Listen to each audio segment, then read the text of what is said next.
Eh, tolobela nani? Tolobela la baronne. Pourquoi tolobela la baronne? Aza chanteuse. Pourquoi tolobela la baronne? Aza na mingi ya kosala pe ya kopesa. Bomitongisa te. Na décembre oyo, Karine Mokonzi aza ya kopema. Après avoir passé na maladie oyo, aza ya kopema. Mais 2022, Karine akopema te. Karine akobanga te, kasi akobangisa. Karine akolela te, kasi akolelisa. Karine akonyongama te, kasi akodokisa mitwa banani ya bazozo. Zozorinyo na bazozorinya toleka. Mbote bapapa, bamama, bandeko. Mbote barando na barandonete. Mbote batoyo balingaka rando na baoyo balingaka rando te. Mbote ba jeune garçon na ba jeune fille. Mbote bana mike na ba bébé. Mbote ba Sainte Anoirite, Sainte Thérèse, Sainte Ingrid Kabongo. Bandeko ba bolingo, likambo ya kitoko, likambo nini? Le 1er février ti le 6 février toza na forum. Botuna te soki nini ya kitoko. Yo moto lobaka ke mboka secteur nyonso baokipango na bapaya. Kotoyo ba chinois, kotoyo bendie, kote kuna ba pakistanais. Alors yaka na forum le 1er février ti le 6 février 2022.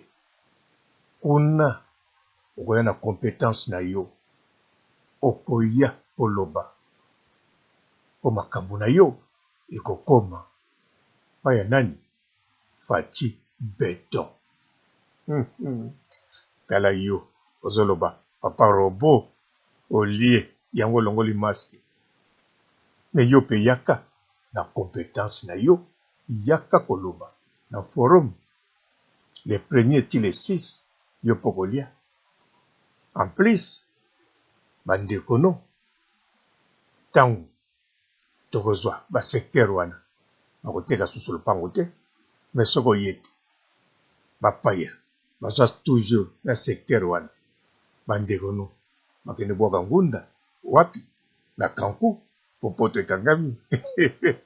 La décentralisation, nous avons passé en revue la cartographie du pays. Il y a plusieurs opportunités d'investissement dans notre pays, dans tous les coins du pays, dans nos entités territoriales décentralisées.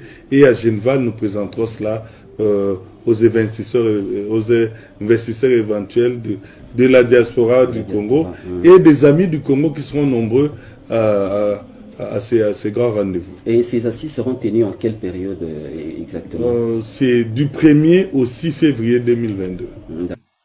En tout cas, compétence na yo ezali nécessaire pour na kotonga mboka. Fati Beton, bango kuna baposa bitambe. Otamboli na bango, oselumuki, okwei, obukani mokwali soko. Bandeko, Karine Mokonzi, la baronne, tobani nanu na Facebook na ye azobwaka. Na chez Mokonzi, bozomona ba rediffusion. Na kanisa ba chinois, moko, bozo sepela makasi. Moko, bozo mirmire, bozo loba ate logo moko ekota te. Ata likambo moko boye te. Ata Karine Mokonzi ndenge aza maladi akokosala ata geste te, azomela kisi. Ata soki ya koleka te, me bato mosusu ya vandi na ye kaka bozomurmure me bandeko soki miya temo andimi atia barefusion ezali très important babenga yango ndenge wana no refusion donc afusionne lisusu makambo botalaki oyo totalaki azotia yango surtout eloko bien azotia na banzembo lisusu parce que banzembo wana eyebani ezalaka rediffusion te ezalaka diffusion mpo nzembo bachan ya Karine Mokonzi bakokotiaka yango même chaque jour.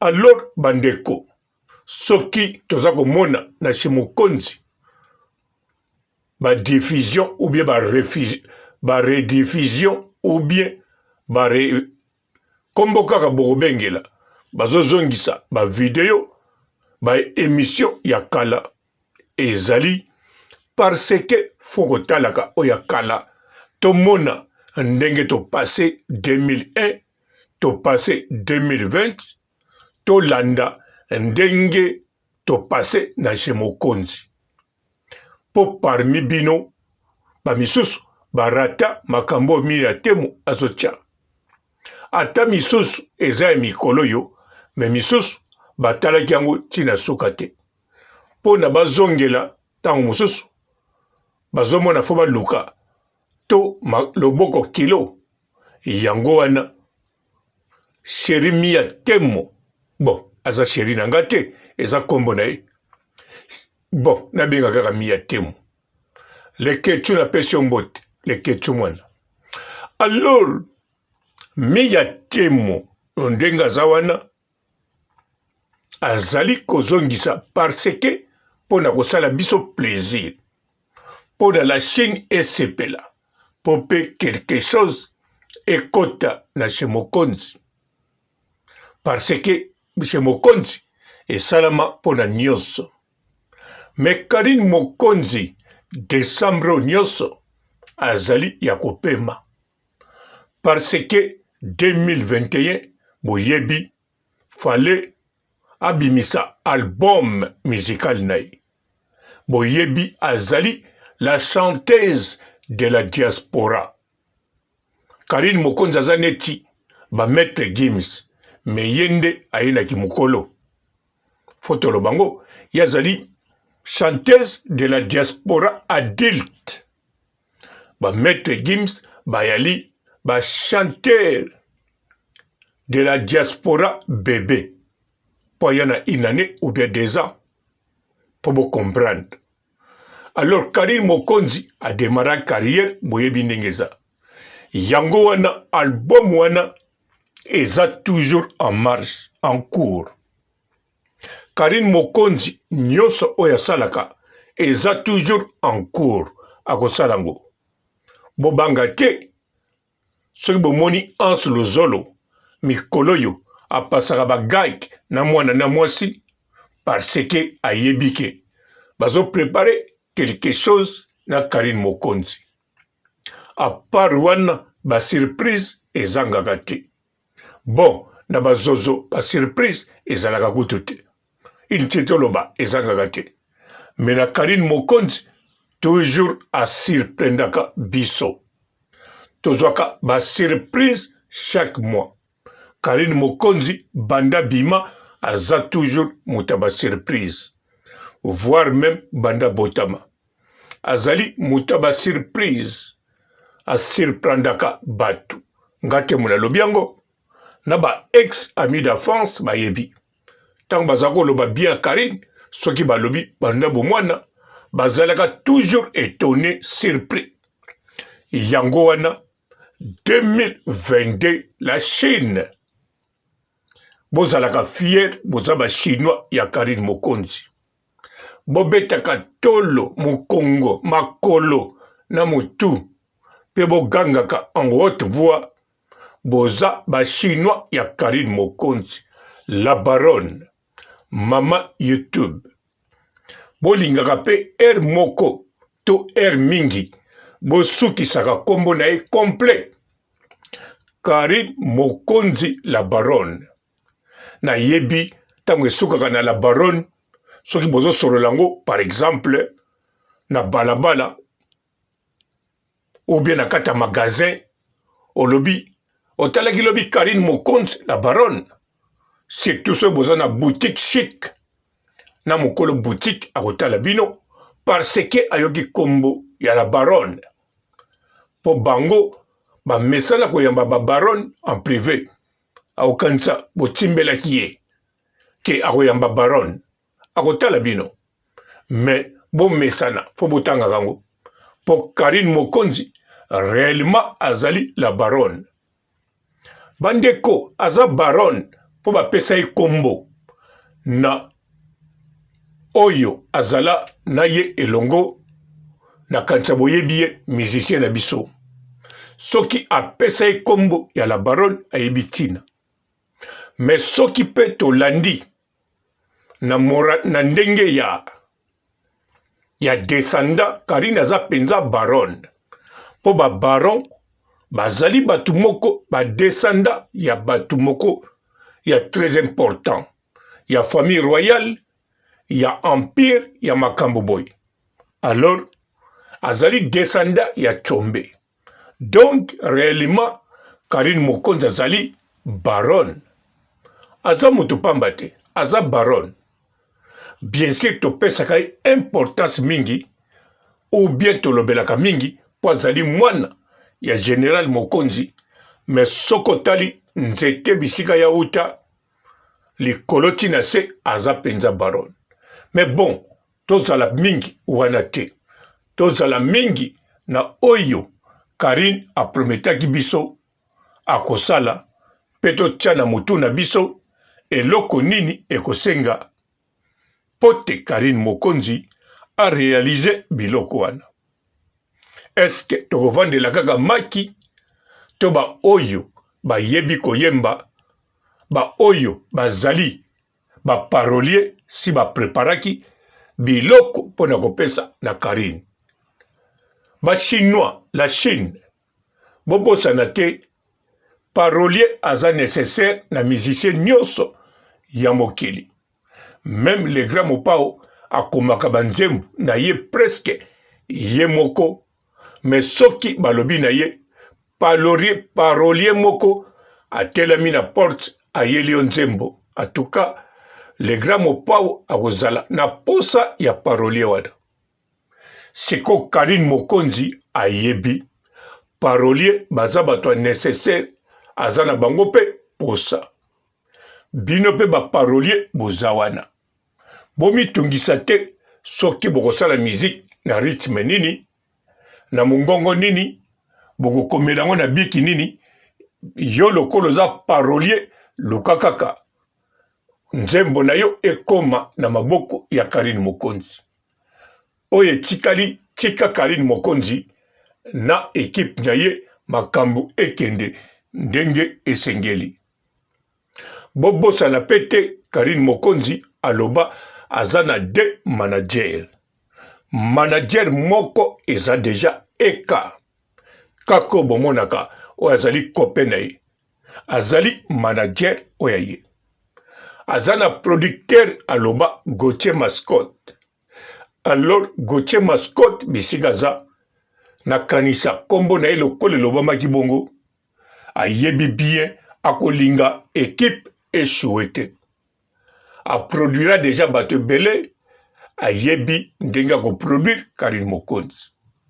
Yango wana côté musique to kanisa te makambo evandi kaka to kanisa te Karine abombaki album ango na congélateur abimisango akochango sikoyo toyoka. Mais non, toujours ezosenga ba parolier, ezosenga makambo mike kotinda na Karine Mokonzi, voire même kokomisa na liste ya casting ya ba danseuse, ba chanteur na ba musicien oyo babetaka ba instrument.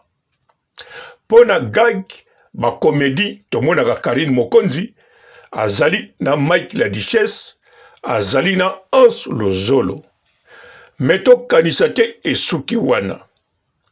tozali na ba humoriste congolais oyo bazali na nationalité belge babotama mpe awa basekisaka mindele ezala ya Congo Brazzaville ezala ya Congo Kinshasa toza na bango awa na poto basekisaka mpe na sali na bango bakotaka mingi tokomona batu oyo ya bamboka mosusu na bamindele bango mpe na Karine Mokonzi bakoko travailler même malembe mais ekosimba po Karine Mokonzi azali la baronne tobosana pete Karine Mokonzi azali mannequin ya bafoto autrement dit Karine Mokonzi akoko servir kitoko soki bo contacter ba agence bolobi tozana mannequin ya bafoto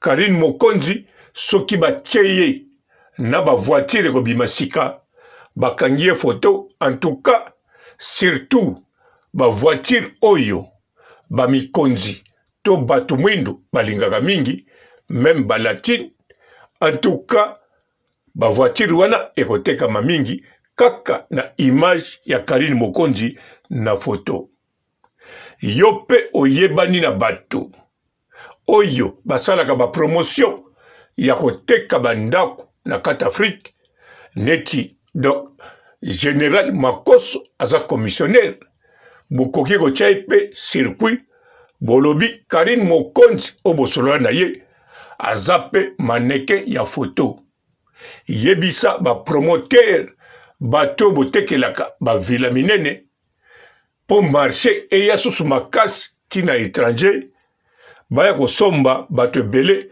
ezala kaka Samuel Otote ebongi image ya ndeko mwasi osololaki na ye Karine Mokonzi bandeko foko créer ba marché po na Karine Mokonzi Karine Mokonzi aza produit aza nanu bridge ata bozomona azokola mazokola lokola 20 chaque fois azokola azobakisama bilengi chaque fois azokola azobimisa goût azopesa elengi chaque photo na ye ezopesa charme on dirait boss azomela cigare abeti nango phase alors Karine Mokonzi azali mannequin ya bafoto abongaka na biloko nyonso aza na bakourbure exagéré te ya mabe pete mazali nango openze sengi po penza na bafoto na bandako na kanisa bino nyonso boyebi voiture ata bokepa mécanicien soko moni calendrier batia montuka ya pamba wana okosi soko ke bisika batekaka ba voiture soko moni image batie voiture ya pamba wana okosi soki pe batie na boss okosi batiaka kaka na mwasi alors ezali na bagence ekosepela pona kozwa Karine Mokonzi mannequin bobosana te tokoma na mondialisation elingi koloba bakoko engagé na Belgique mais ba publicité na ye ezobima na Guadeloupe pona bo comprendre po bokotuna awa bamindele nini bakowelela batia yango ba calendrier na bango non Karine Mokonzi bakoko tia ye na Afrique du Sud abimeli kuna ndenge tomonaka bato mosusu bakangela ye photo na Cambodge me batia ye azoteka biloko ezoteka mape na kati ya poto ngai papa robo naza na mingi ya koloba me na préféré na katawa po bosala rediffusion ya koyoka makambo yo ndenge tozotala ba rediffusion ya chez Mokonzi officiel d'avance na keina tala na landa oyo nyoso miatemo achaki sikoyo na banana oya mama Charlotte sima na landi oya Karine Mokonzi sima na ko continuer na ko passer journée nanga na ba rediffusion ya chez Mokonzi officiel. Bonjour fidèles internautes de www.elengiakomba TV. Bonjour, bonsoir, balandi nyonso ya Elengi ya Komba. hein? Congolaise TV. Belé, partout dans le monde, partout où vous êtes, partout où vous êtes, Elengi Combat TV, vraiment. Bonjour, bonsoir, on va abonné, Elengi Combat Congolais TV. Bonjour à mon boss, on a appelé ça vraiment un pandi. Bonjour à mon boss, JP Kiama. Je salue mon boss Balobi, boss des boss Babi, JP Kiama. Bonjour, Elengi Combat Congolais TV, vraiment. Ramon Lazana, chaîne de qui topo, il y a boss de JP Kiama, et boss des boss, il y a un danger. Donc, on va s'entendre la zaki.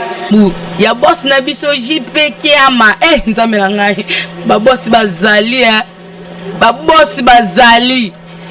JP Kiama, le boss des boss. Napesi d'abord bonjour, te ba mbote belé na mo boss JP Kiama, wana na koza ngisaote. Donc na ko le katesana, napesa mo boss JP Kiama, boss des boss. Bonjour fidèles internautes de www.Elengi Combat TV. Bonjour, bonsoir, balandi nyonso ya Elengi Combat. Congolaise TV.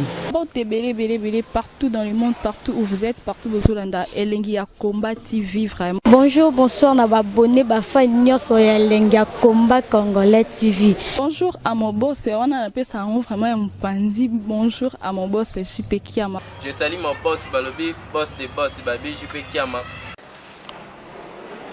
Bonjour, Elengi Combat Congolais TV, vraiment. Ramon Lazana, chaîne de qui topo, il y a boss de JP Kiama, et boss des boss, il y a un danger. Donc, on va s'entendre la zaki. Ya boss na biso JP Kiama, nzambe na ngai. Ba boss bazali, ba boss bazali. JP Kiama, le boss des boss. Napesi d'abord bonjour, te ba mbote belé na mo boss JP Kiama, wana na koza ngisaote. Donc na ko le katesana, napesa mo boss JP Kiama, boss des boss. Belé, partout dans le monde, partout où vous êtes, partout où vous êtes, Elengi Combat TV, vraiment. Bonjour, bonsoir, on va abonné, Elengi Combat Congolais TV. Bonjour à mon boss, on a appelé ça vraiment un pandi. Bonjour à mon boss, JP Kiama. Je salue mon boss Balobi, boss des boss Babi, JP Kiama. Bonjour, Elengi Combat Congolais TV, vraiment. Ramon Lazana, chaîne de qui topo, il y a boss de JP Kiama, et boss des boss, il y a un danger. Donc, on va s'entendre la zaki. Ya boss na biso JP Kiama, nzambe na ngai. Ba boss bazali, ba boss bazali. JP Kiama, le boss des boss. Napesi d'abord bonjour, te ba mbote belé na mo boss JP Kiama, wana na koza ngisaote. Donc na ko le katesana, napesa mo boss JP Kiama, boss des boss.